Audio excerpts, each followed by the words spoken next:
It's Friday then. It's Saturday, Sunday. What? It's Friday then. Saturday, Sunday. What? Yeah, it's okay.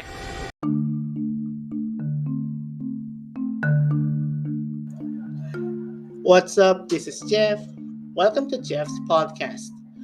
Before the start of the topic, last February 1st of 2022, Metro Manila, Cavite, Bulacan, Rizal, Batanes, Biliuan, Southern Leyte, and Basilan will go for Alert Level 2, which is in effect until February 15th of 2022. And only 4 days left before the Alert Level system might be moved to Alert Level 1 or remain in Alert Level 2, but it depends if the number of COVID confirmed cases that might be lowered. Areas in NCR, Cavite, and Rizal are now at moderate risk, according to the Octa research, including Octa fellow Mr. Guido David last January 30th of 2022, that within 2 weeks, the downtrend of COVID confirmed cases will continue. The COVID confirmed cases began recorded with 32,744 COVID confirmed cases as of January 21st of 2022. The highest is 39,004 COVID confirmed cases recorded last January 15th of 2022. Then in 6 days, the number of COVID confirmed cases dropped to 15,789 COVID confirmed cases as of January 26th of 2022.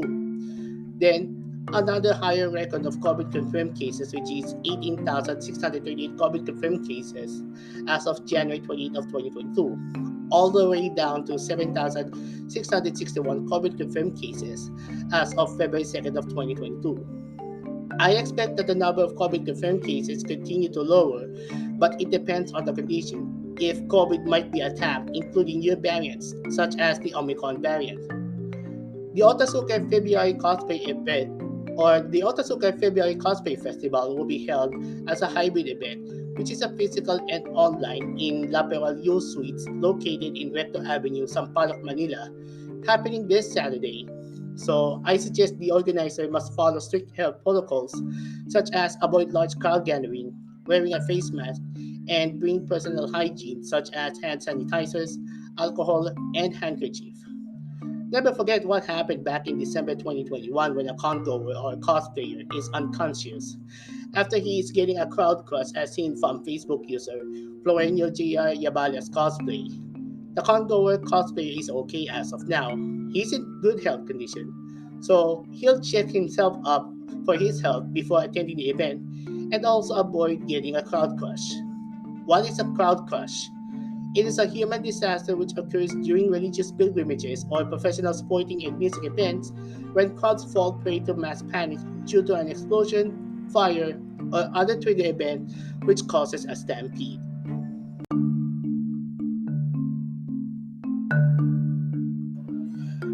Today, we're talking about Cloudflare against 4 Japanese publishers.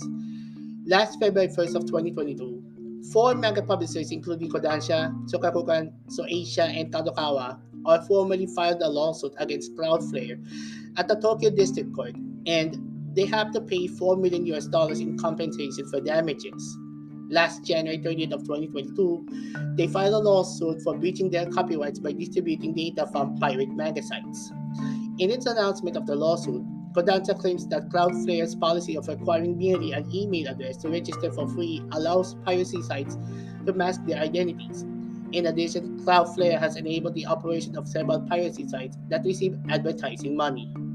According to Asahi Shimbun, Cloudflare's server in Japan was used by one of the largest pirate manga sites to deliver pirated manga. The pirated site had over 300 million monthly visits and distributes unauthorized versions of 4,000 works. Among them are Eiichiro Oda's One Piece, Hajime Isayama's Attack on Titan, and Yasuhisa Hara's Kingdom.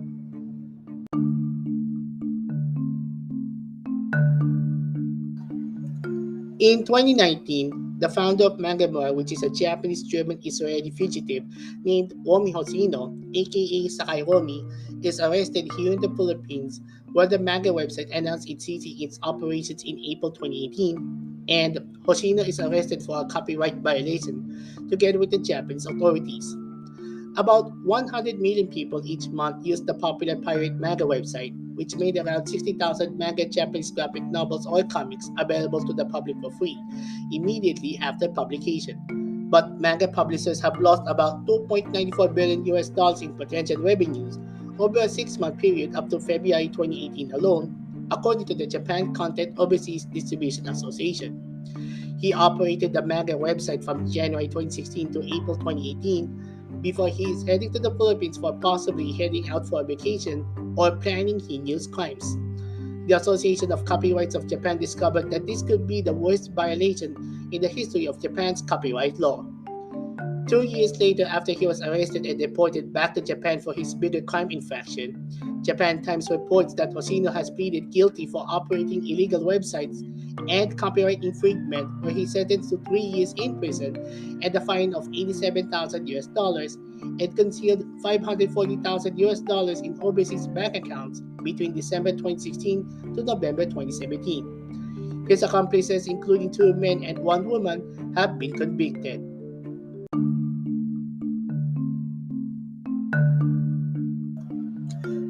Back to the Cloudflare publisher issue.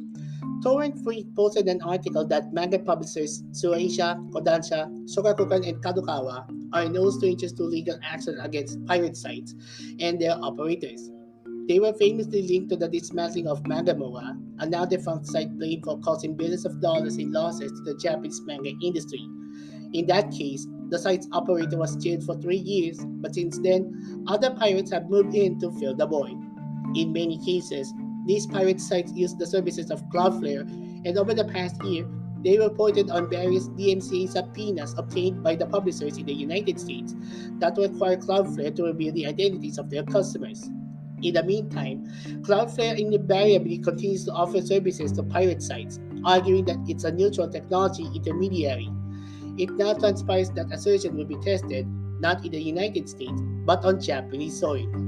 The Authorized Books of Japan, or ABJ, was formed to raise awareness of the issue that the manga piracy represents hundreds of billions of yen, or US dollars, in damages to the industry. ABJ estimates that the financial damage could rise from 1.8 billion US dollars to 6.7 billion US dollars in damages.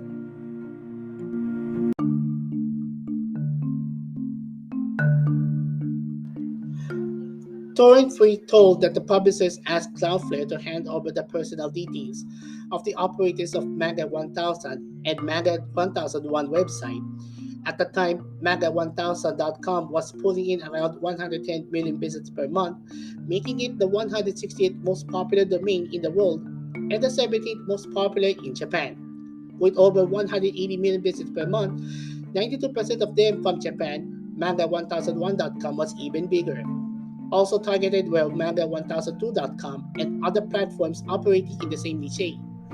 In early December 2021, they estimated that when combined, Manga 1000 and Manga 1001 were good for at least 290 million visits per month. The news coming out of Japan indicates that the publishers are targeting a platform with 300 million monthly visits, suggesting perhaps that they consider these domains to be linked. Cloudflare has violated its copyrights in 9 cases, a reference to the 9 pirate manga websites that use the company's services. They explained that after identifying the sites to Cloudflare and asking the company to explain the infringing content stored on those sites, they demanded action from Cloudflare to bring the infringement to a halt, according to 4 publishers.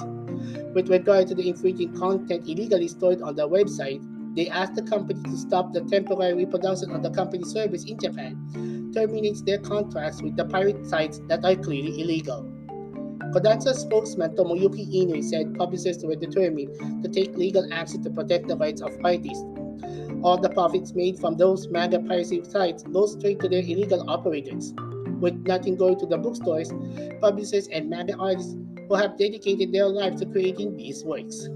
The publisher's version of the event has Cloudflare responding that they had taken the necessary measures against the sites in question, but refusing to provide any details on what measures had been taken against which sites. Following a technical analysis, the publisher's experts concluded that the pirate sites were still using Cloudflare's services and caches.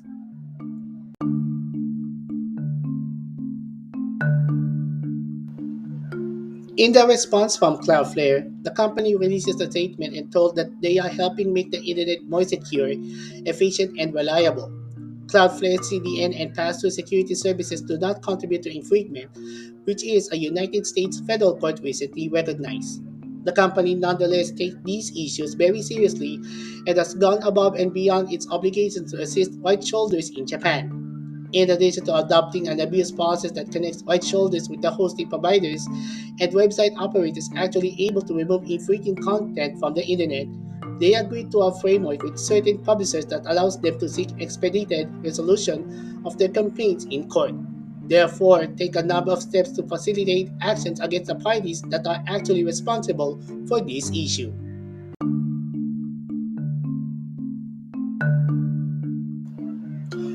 The four publishers are part of Japan's Content Overseas Distribution Association, which will head the International Anti-Piracy Organization or IAPO.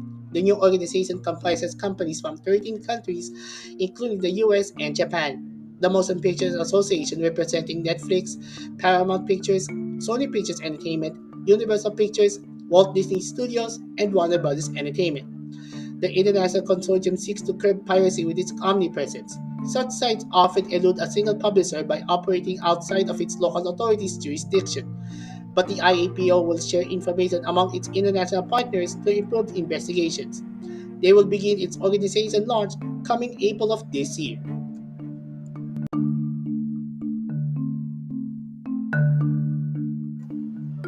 Will Cloudflare need to resolve against piracy, including manga piracy, and how long will it resolve? Only time will tell if one of the manga websites resume their operations or shuts down if Cloudflare changes its regulations against piracy. If you have comments or suggestions, let us know in the comments. Follow Jeff11 Manchester on Facebook, Twitter, and Instagram, and subscribe to youtube.com/giveaway. But that's about it for Jeff's podcast. This is Jeff. We'll see you in the next podcast.